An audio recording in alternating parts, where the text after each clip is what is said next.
Part 7, Arcane Secrets. Lesson 19, The Secret of the Opposites.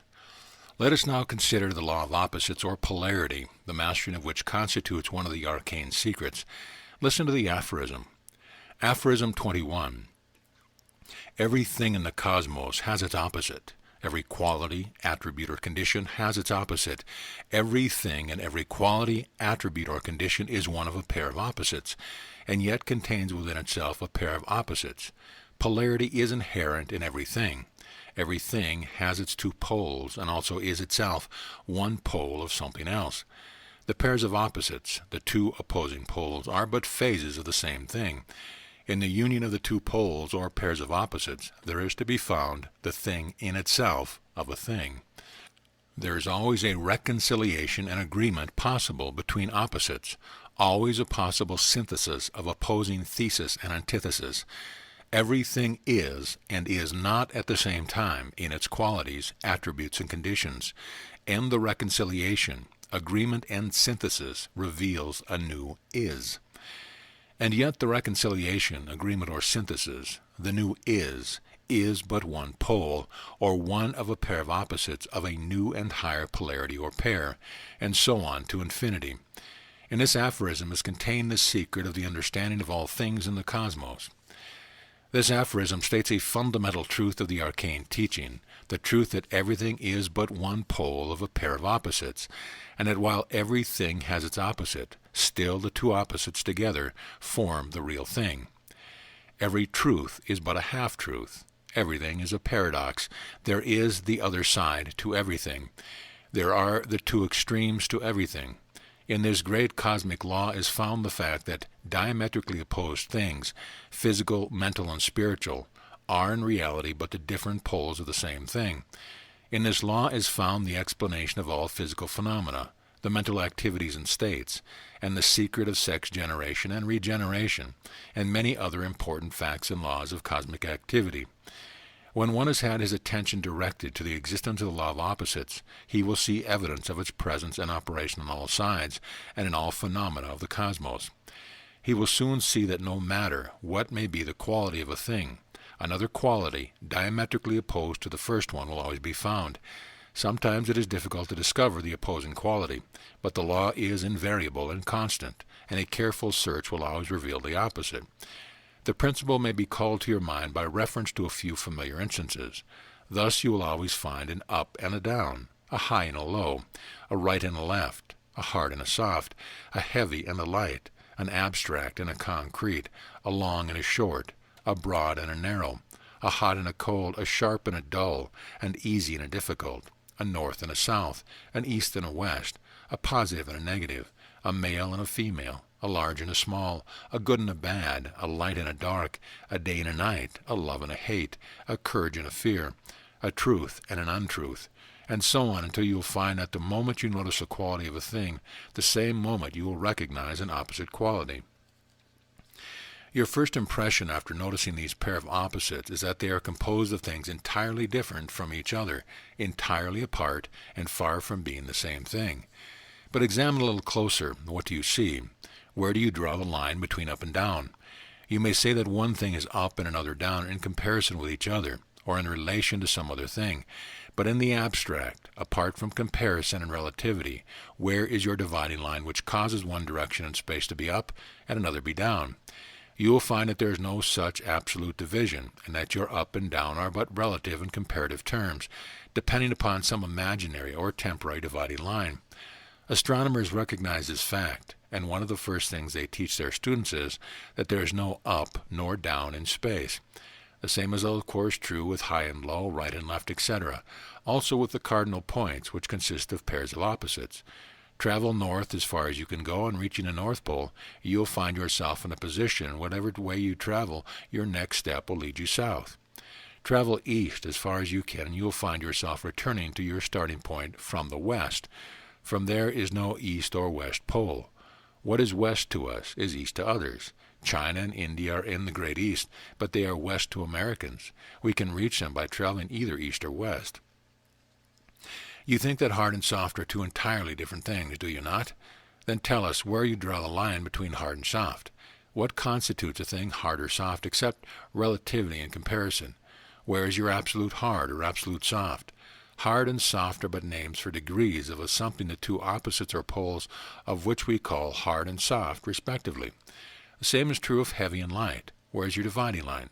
The terms are but relative degrees of weight, are they not? Poles of the same thing. What is the difference between long and short, broad and narrow, sharp and dull? These contrasting qualities are but degrees in the same thing. What is the difference between large and small? What particular size makes one thing large and another small? Where is your standard? What is the difference between an easy thing and a difficult thing? Is there a positive standard, or are they not merely degrees of the same thing and relative to the strength of power employed? Perhaps this point can be brought out more clearly by a consideration of hot and cold. At first thought, no two things seem further removed from one thing other than these two. They seem to have nothing in common, but let us see. We find that science assumes the existence of a certain something called temperature. The word is derived from a Latin word meaning measure, proportion, degree. Science uses it to indicate the intensity of radiant heat, and heat is held to be simply a state of condition or matter resulting from vibration. Temperature, then, is merely a term to indicate varying degrees of vibration of a certain kind. Therefore, we see that hot and cold have no real existence as things in themselves, but are merely degrees in the scale of heat, the latter being but a term indicating certain kind of vibrations. Therefore, hot and cold are but degrees of the same thing. In the end, and that same thing is but a quality of something else, a quality of motion having its own opposite in a higher scale. Moreover, even on the lower plane, hot and cold are seen to be but relative and comparative. At what point on the thermometer would you draw a line dividing hot from cold? Everything is a little hotter than something else, and a little colder than a third thing. So far as the sensation of heat and cold is concerned, it is quite relative and comparative. Come from a cold hallway into a warmer room, and you feel quite warm. Even those in the room may be shivering. Dip one hand into ice water and the other one into boiling water at the same time, and then plunge both hands into a basin of lukewarm water at the same moment. What is the result? To one hand the water seems quite warm, while the other it seems quite cold, and yet the temperature of the water is fixed. So where is your hot and cold then? You say that today is warm, meaning that it is warmer than it has been.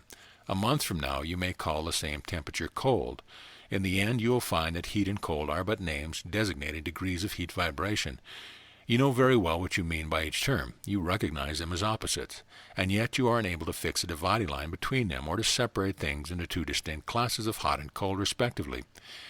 You find that they blend into each other, and that the shades of differences between close degrees are almost indistinguishable in sensation. You see that they are but a pair of opposites, and together form two poles of the same thing, heat.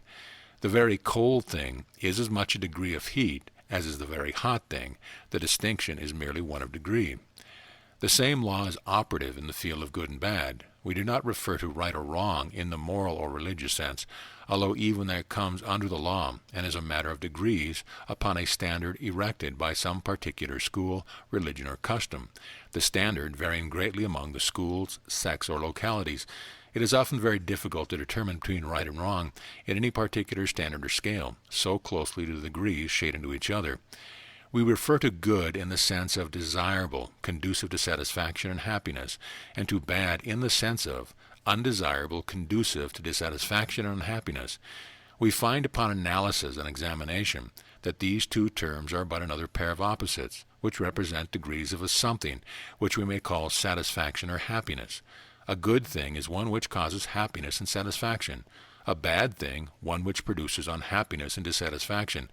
We readily distinguish between these two results in general, but when it comes to drawing a fixed line between them on the scale, we find it impossible. Some things are better than others, some things are worse than others, but these degrees are comparative and relative. A dirty crust of dry bread tastes very good to a starving man, while the same thing would be very bad to the taste of a well-fed person. And so it is with everything, good and bad, all relative. Moreover, the same thing may be both good and bad at the same time. That is, good for some purposes and bad for others. So we must always inquire, good for what, bad for what, and likewise the same thing may be both good and bad at the same time for the same purpose for two different people. It's an ill wind that blows nobody any good, says the proverb. One man's good is another man's bad, says another. One man's loss is another man's gain, says a third. One man's meat is another man's poison, says a fourth, and so on, each illustrating the truth of a general statement. A good day's fishing may be a bad day's work for the fish. Good, says one man, when wheat advances on the Board of Trade, and yet that advance may mean the greatest bad for another. A writer of natural history once pointed to long legs and long beak of the crane, so well adapted to catching fish as a mark of the goodness of providence. The fish probably thought of it an exceedingly bad provision. Let us begin with the positive pole of love-hate, which we call love. We find here a high degree of the emotional quality which consists of the states of affection, regard, attraction, affinity, etc. Then, on the extreme opposites of the scale, the negative pole, we find the quality which we call hate, which consists of aversion, dislike, repulsion, etc. These two emotional states seem as different as any two things can be, do they not? It seems almost impossible to conceive that they are but the opposite poles of what we may call regard or attraction or affinity, and yet such is their real relation. Returning once more to the pole of love, let us descend the scale. Moving down a little on the scale, we find states less regard and less attraction. Then still further down, we find states at which the regard of attraction is very greatly reduced. Finally, we come to a point at which there appears to be no regard or attraction, and still no repulsion or dislike. This is the neutral point of balance, which is always to be found somewhere in the consideration of every pair of opposites, and yet which is not fixed or absolute point, but which varies according to circumstance, persons, and various influence. Then, passing down the scale, we find manifested a slight repulsion or dislike. This increases as we move down the scale. Finally, we notice degrees of intense dislike and repulsion until we finally find the negative pole of hate. You will understand this readily. You have noticed the different degrees of love and hate, and have also noticed how these degrees rise and fall according to circumstance and condition. But have you ever noticed that extreme love often is suddenly transmuted into extreme hate, and vice versa, under extreme emotion or exciting causes? Who has not seen instances where a woman's intense love has been transformed into burning hate by the influence of some new cause? In some cases, the emotion moves rapidly back and forward, to and fro between these two poles, until the person does not know whether he or she loves or hates. As in one of the Kipling poems, a woman said, "I ate you grinning there. God, I love you so."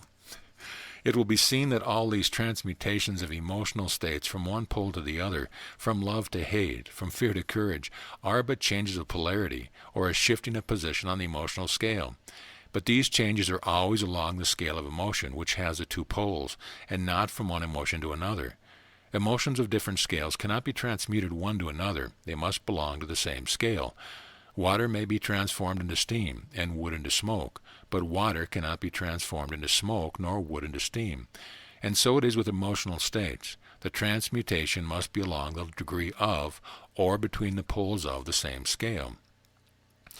And so now we arrive at a point of the arcane teaching in which is made plain the process of mental transmutation in its phase of change of polarity. This forms an important part of the arcane process of mental transmutation.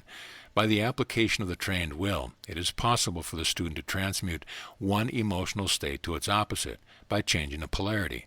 Thus one may change his love into hate or his hate into love simply by concentrating the attention and will upon the opposite pole of the state or quality.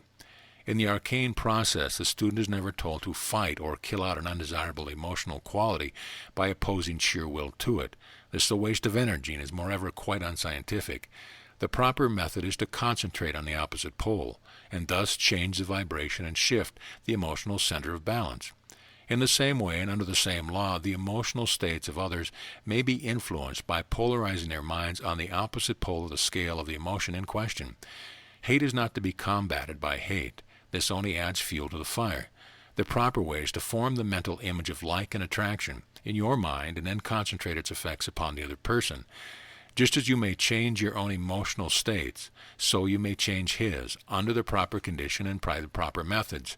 And remember this process does not consist in the sentimental, negative, rabbit-like attitude of mind that many teachers preach to the students. It does not consist in turning the other cheek to be smitten. Far from it, this process is purely volitional and not emotional.